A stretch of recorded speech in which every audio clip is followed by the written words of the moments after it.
The Reds signed a contract extension on Thursday, and in doing so made a good statement to us, the fans.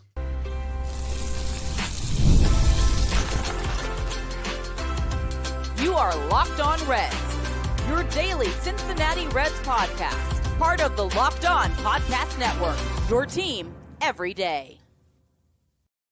Welcome into Locked On Reds. My name is Jeff Carr, and I am a lifelong Cincinnati Reds fan. I've been hosting this podcast now going on my 7th season, and I'm glad that you're alongside me here today. Locked On Reds is for the Reds fan that knows what happened. They want to know why. And, of course, we're part of the Locked On Podcast Network, your team every single day. On today's podcast, add Graham Ashcraft to the list of possible closers in the Reds bullpen. We'll discuss why later on in the show. Andrew Abbott hit the injured list, but won't be there for long. I'll explain why in just a few minutes. But I want to begin today by discussing the new contract that José Treviño just received. That's all coming up on today's episode that is brought to you by FanDuel. Right now, new customers can get $200 in bonus bets when your first $5 bet wins. All right, the Reds placed a bet on José Treviño on Thursday. Even though he hasn't yet played a regular season ball game for them, they signed him to a contract extension. And the Reds signing this extension signals two things to me. Number one, they understand the situation at catcher. And number two, they are actively working to lock up key parts of the roster. We'll talk about that in just a moment. Let's focus now on the extension and what it means for the catcher position for the Reds, because José Treviño is now signed, guaranteed through 2027. There is a club option for an extra $6.5 million for 2028. There is a $1 million buyout for that year. He will make a guaranteed, without the option year, guaranteed $15 million over the next 3 years, including this season. I think that this is a very good idea. It's interesting because now there are 3 players where there were only 2 before Thursday who are actually on the books for a guaranteed contract for the Reds past this season. It was Hunter Green and Jeimer Candelario. That's it. That's the list. Now José Treviño is part of that giant list. Yeah, no, it's not very big. But I think that that is a good thing, because think about where the Reds are with their catcher position. Tyler Stephenson is hurt. He's got an oblique strain. I think the Reds should be super cautious with this. And quite frankly, I don't really want to see him back in the lineup until May. Now, there could be some other medical professionals that know far more than I do. Spoiler alert, they all do. But there could be some medical professionals that deem him ready to go before that. But I want this to be a very cautious process, because oblique injuries and catchers are very bad mixtures. So I want to make sure that's completely healthy. But outside of Tyler Stephenson, think about what the catcher position looks like for the Reds. Now it's José Treviño and just a bunch of guys. Austin Wins, Will Banfield, Michael Troutwine. I mean, they really don't have a potential dude until you get to Alfredo Duno. And he's not even old enough to buy a beer yet, at least in the United States. And he's not really reached the point in his minor league career where we can begin to assess what he's going to look like when he gets to the major leagues, let alone do we know if he's going to even live up to his potential right now. He constantly gets ranked in the top 10 of Reds prospects over the last couple of years, but what does that all really mean? He hasn't hit AA yet. The point being, he's a long ways off. So for the Reds, the catcher position is Tyler Stephenson and José Treviño. And I believe that this extension is a precursor to Stephenson's. There's a lot of thoughts out there, and I saw some Reds fans. Look, we're Reds fans. We are prone to being jaded, right? And there's been not a whole lot throughout my life to push me to the side of optimism, other than the fact that I just love this team. The way that they run the organization has always been one of those reasons that people are jaded about them. So immediately, people jump to the conclusion, well, they're signing José Treviño. That means they're getting rid of Tyler Stephenson. I disagree. I think that this is the precursor to the Reds signing Tyler Stephenson to a long-term deal because the Reds don't have a good plan outside of these two guys playing catcher. Think about what the alternative is. Sure, they could trade Tyler Stephenson and get a prospect back or something like that, but who's going to play catcher outside of José Treviño is not catching 162 games. We said that with Tyler Stephenson too. He's not catching 162 games. You need a second catcher. So then you bring up Austin Wynns or you bring up Will Banfield. You go pick Luke Maile back up off the waiver wire or go get Tucker Barnhart back. Like, no. Say what you will about payroll. Say what you will about the resources of this team. Nick Krall does a good job with those resources. He does not set them. He just uses what he gets. They set the budget and he goes and does the thing.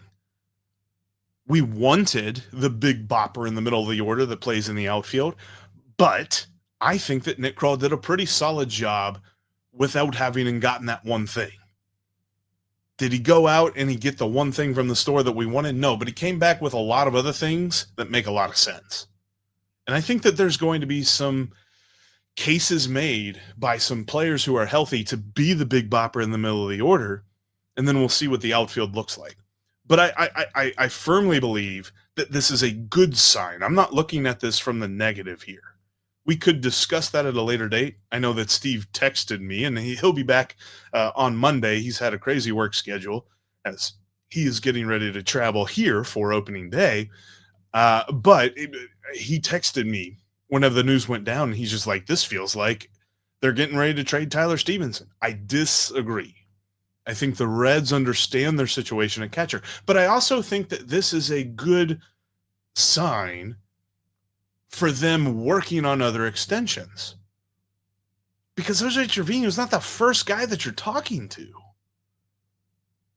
I think that Matt McLain's switching agents,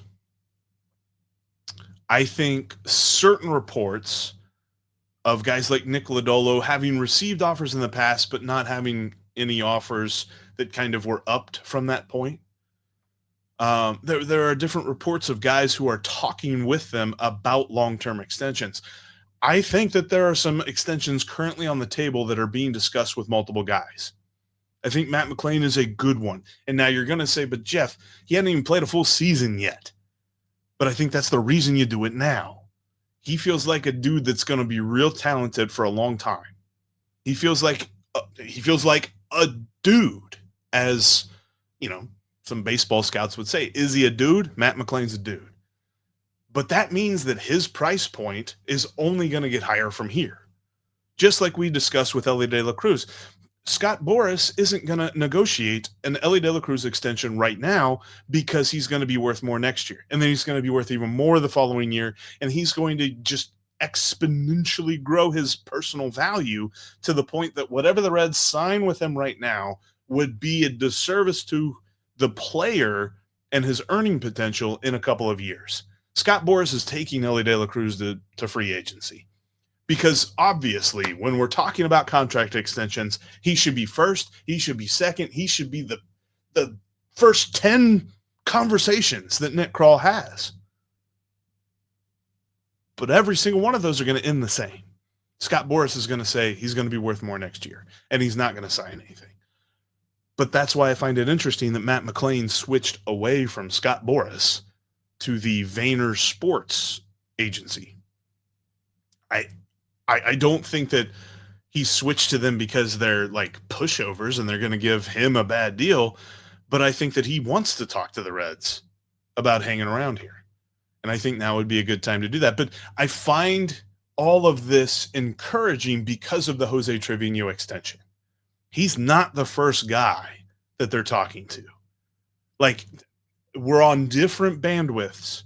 If you're arguing with me right now and you're saying, yeah, but Jeff, I don't believe that the Reds are smart enough to do that, because I believe they are. I believe Nick Krall and Brad Metter are smart enough to know José Treviño is not the first guy you're talking to. I think there's good signs of things to come here.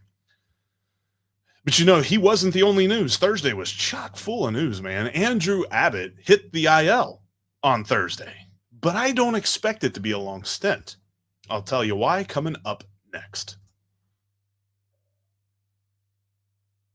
Time is running out to opening day, which means time is running out for you to take advantage of these crazy over-unders over on FanDuel for the Cincinnati Reds season. You got to go check it out right now. The win total has moved up one. It's up to 79.5, the over-under for the Reds wins in 2025.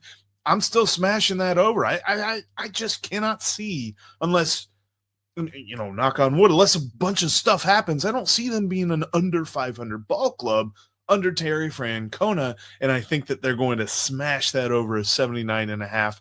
Go smash that over on FanDuel. And new customers can turn $5 into $200 in bonus bets with their first win.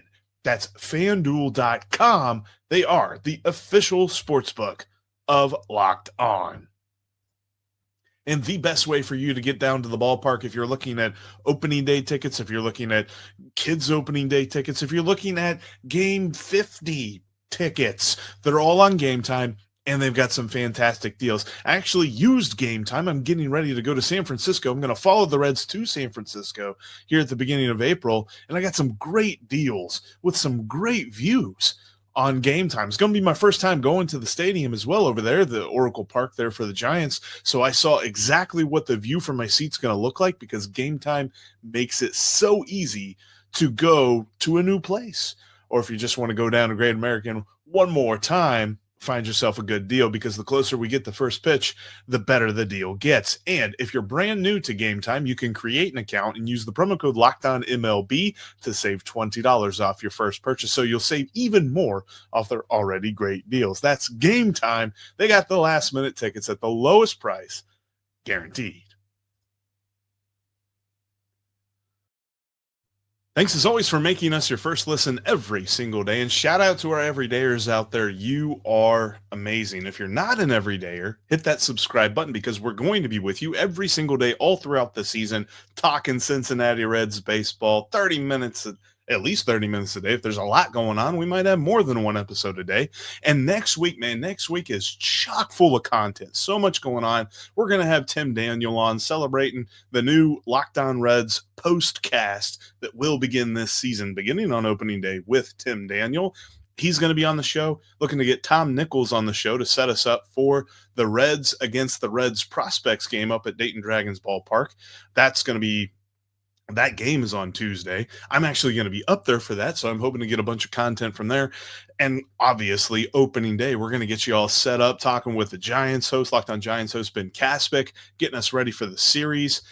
And there's just going to be so much coming to you next week. Make sure you're subscribed.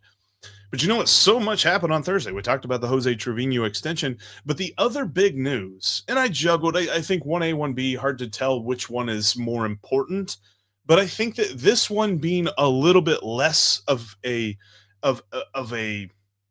impact, I think that's why I kind of pushed it to 1B. Andrew Abbott hit the IL. They announced on Thursday that he will begin the season on the injured list. But I believe we will see him back before the Reds go to San Francisco to face the Giants. Here's why. There's a lot of procedural things that go on with this, and there's some quotes from Terry Francona. Gordon Whitmire had a quote from Terry Francona that had him saying that Abbott might have been able to open up the season on time, but the schedule of him ramping up would have meant pitching in minor league spring games the day that rosters are set. That could create possible issues if there were a setback. And, obviously everything, we're hoping for the best, planning for the worst. I love seeing that, by the way. This is the first time that I can remember in a long time that a Reds manager is hoping for the best, but actually planning for the worst. So that's why I'm not that worried about this IL stint, because of how it would shape up. In his last start, his first start of the spring, Andrew Abbott threw 50 pitches. His next outing, which should happen tomorrow against the Padres, he will throw around 75 pitches. And Terry Francona said at the beginning of spring training that he wanted his starting pitchers stretched out to at least 100 pitches before they debuted in the regular season. Andrew Abbott won't have done that until his next start. So his next start being on Saturday, it would be the start after that. What's 5 days after Saturday? Or at least, 5 days what's 5 days after Saturday? Thursday, right? Sunday, Monday, Tuesday, Thursday. So that's the 5th day from Saturday. Anyway, the point being, the start in which Andrew Abbott would actually be stretched out to 100 pitches, assuming that they jump up by 25 each time, would also take place. It would be in a minor league spring training game that would take place on the same day as opening day. That's when rosters are finalized. They're set in stone, ready for the season. So if he tweaks something during that minor league spring training game, the Reds would actually have to use a roster move to move things around and fill his spot. So they're kind of getting out in front of that while opening up the opportunity for them to make sure that everything is good and cautious with his shoulder. Because remember, he came into camp with a sore shoulder. It really wasn't anything more than that. They clarified there's not like a strain, there's not, something real bad that could happen, because obviously you talk about shoulders and pitchers and you think the worst immediately.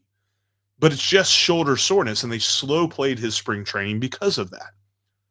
But because of the slow play, that's where we are. The schedule just would have really bumped up against the season. And I wouldn't say there's a very good chance, but there's a very worrisome chance that something were to happen and the Reds would be stuck. They would have already made some cuts. Some guys would already have elected free agency. They would be down, because they have to cut down to 26 men. And so they have to send some guys down. They have to pass through waivers. They would not have the resources and the players available to them right now on that day. So with all of that being said, and in Terry Francona's positive words that he had to say about Andrew Abbott, I believe that he will be on the injured list for the minimum 10 days, which would put him either on the final start in Milwaukee, so the Sunday game in Milwaukee, or the Monday game in San Francisco, so April 4th or April 5th, 10 days into the season. That's kind of where I have that circled. But I will say this, I think that there's been all positive reports so far. Obviously, 75 pitches, 100 pitches, you're scaling up. That's a lot more than 50, right? 75 is more than 50, and 100 is more than 75, and 100 is way more than twice as much as 50. So you're adding stress to his arm, adding stress to his shoulder. Does it respond with soreness? Because if it does, that's what will elongate his IL stint. But the good news is the Reds are out in front of that. So if something does happen, they're already prepared. I'm just hopeful that that's not the case. Meanwhile, the Reds announced that Carson Spires will take that 5th spot. And I think that he can handle the fill-in role here because, again, like I mentioned, I really only think there's 1 or 2 starts to be made. He could make one start. The start that he is making, period, Carson Spires will pitch against the Texas Rangers on April 1st. Because that's when the Reds will need their 5th starter. If they make a second run through the rotation, then he would pitch that finale in Milwaukee. And then Abbott would pitch the opener in San Francisco. So I'd expect 1 to 2 starts for Carson Spires. And we briefly touched on him earlier on when we talked about the starting rotation and the depth of the starting rotation. Steve and I did I think it was 2 days ago. Anyway, time's all running together for me. Yeah, I think it was like 2 days ago. But Carson Spires is a guy that was getting unlucky. If you look at his ERA, which everybody looks at an ERA of a pitcher and they immediately think they know everything about that guy, please look further. Anyway, 5.46 ERA. Not a great number. I'm not saying it is. But the other numbers surrounding him, a good walk rate, his walk percentage is below the league average percentage, so that means that he's good at limiting the walks.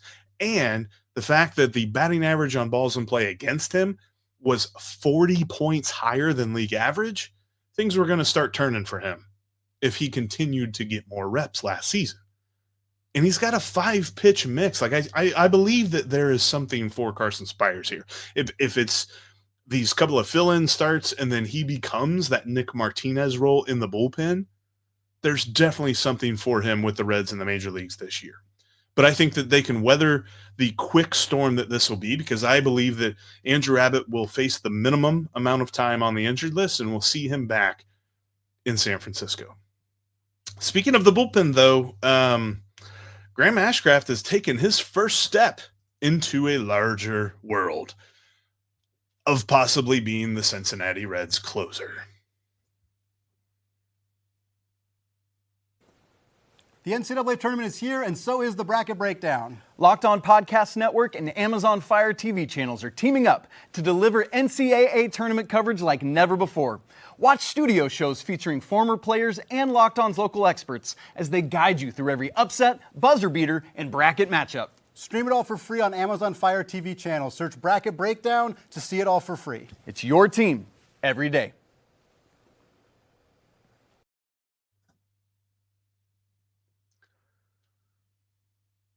Thank you for watching today's episode on YouTube. If you're not watching it and you're listening on your favorite podcast app, thank you for listening to today's episode. And by the way, if you can't watch us, you can always listen to us on whatever your favorite podcasting app is, because we're on all of them. Go check us out today. All right, Graham Ashcraft has officially been moved to the bullpen. That was the other piece of news on Thursday. I kind of thought it was funny because it wasn't necessarily directly related to Andrew Abbott hitting the injured list, but it was kind of Terry Francona saying, all right, Andrew Abbott is not available to be the 5th starter, and Graham Ashcraft isn't going to take his place. But he's doing the thing that we said all offseason. Look, if you listen, every dayers will know, if you listen to Locked On Reds, if you watch Locked On Reds throughout the offseason, Steve and I were talking about this nonstop. Graham Ashcraft to the bullpen. Graham Ashcraft could be a weapon in the bullpen. He could be that a multi-inning guy. He could be the fireman. He could be the closer. He's got the mentality to do it. And we heard that from Derek Johnson on Thursday. So if you listen to Locked On Reds, you saw this coming. Congrats.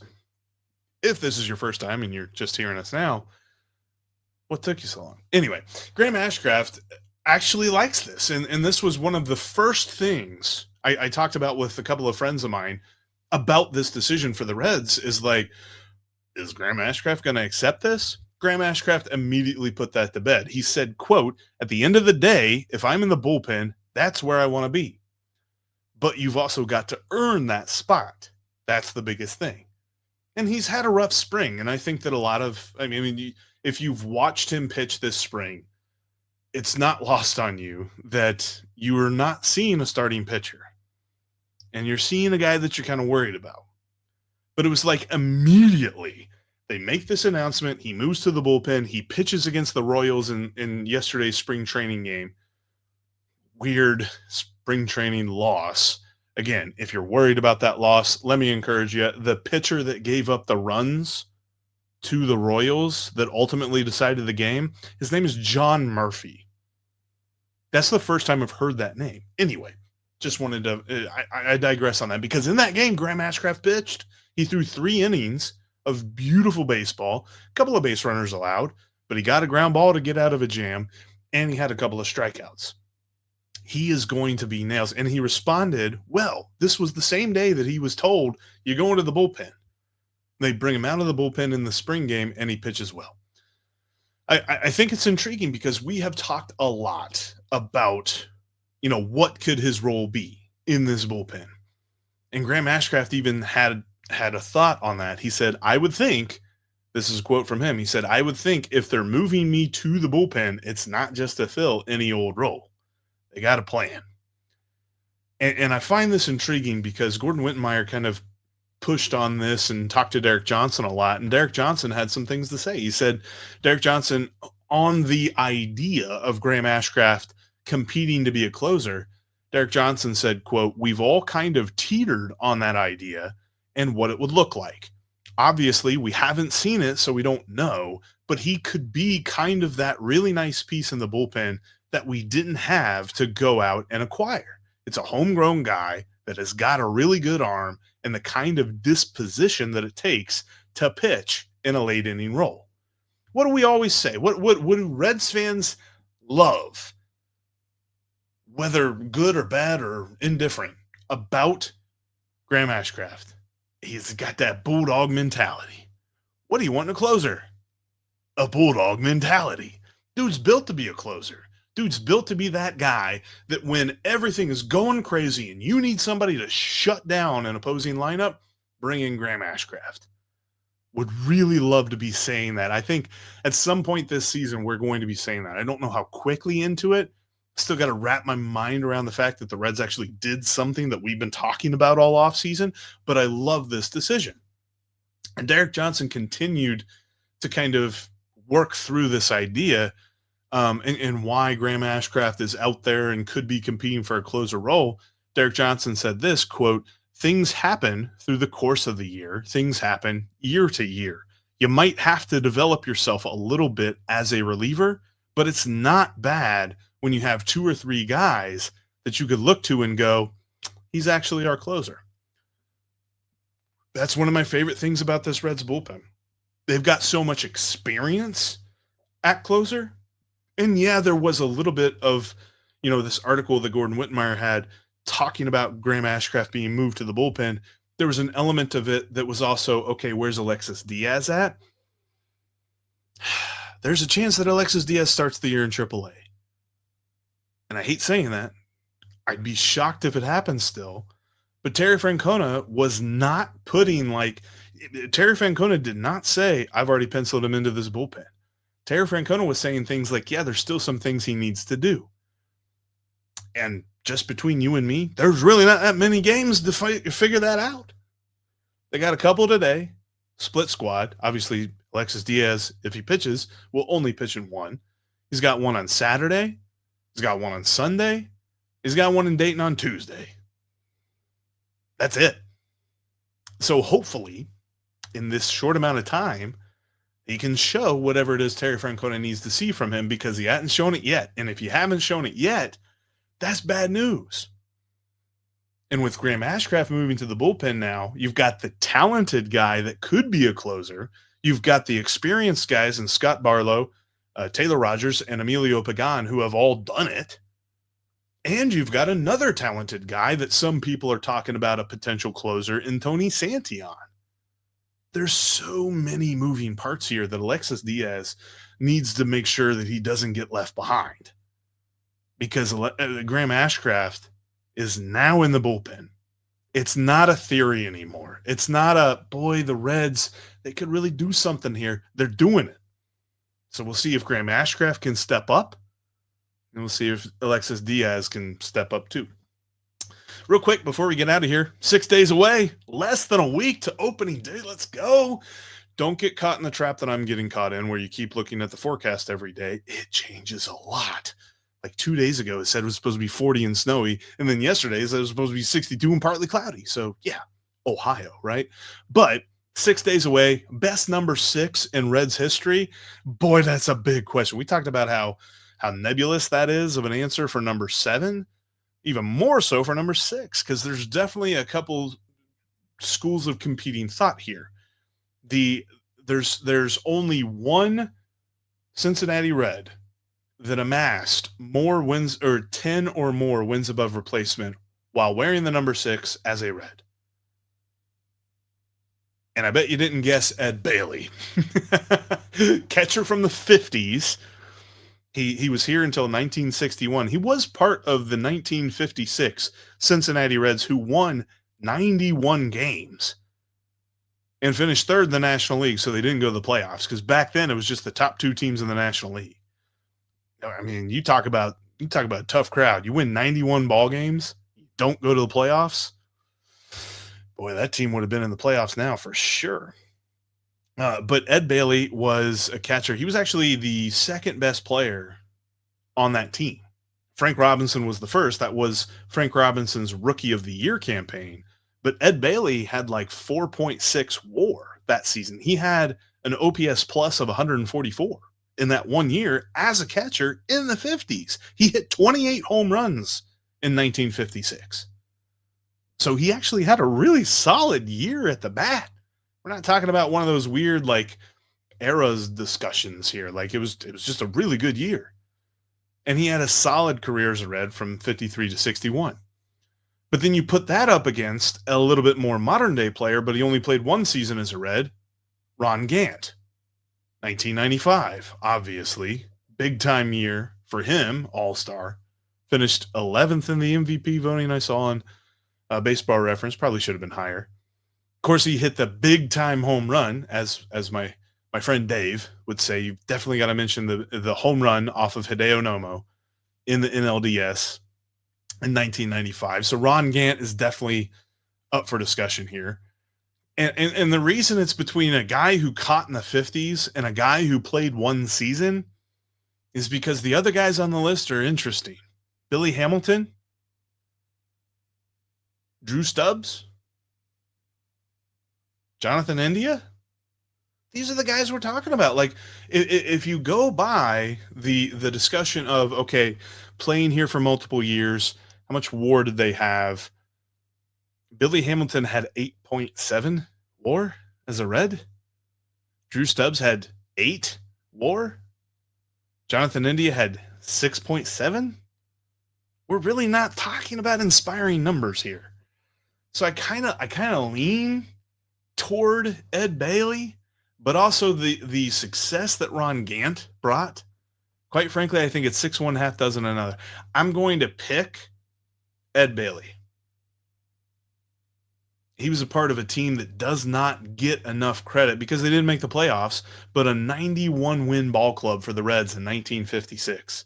It was buoyed by a couple of teams that didn't do very well. They were under 500 the year before that, and I think they fell below 500 again the next year.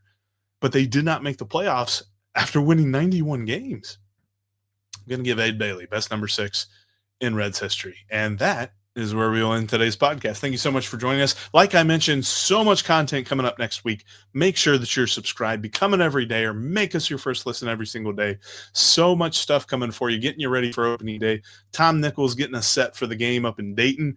Reds versus Reds prospects. We're going to have Tim Daniel on to talk about the brand new Locked On Reds postcast that's going to start this year. We're going to have Ben Kaspick on from Locked On Giants to get you set for the Giants series, and so much more. Hoping for a lot of content too. I'm going to be up at that Reds versus Reds prospects game on Tuesday, hoping to bring you a lot of content from that as well. So make sure you're subscribed, because we will keep you locked on Reds every single day.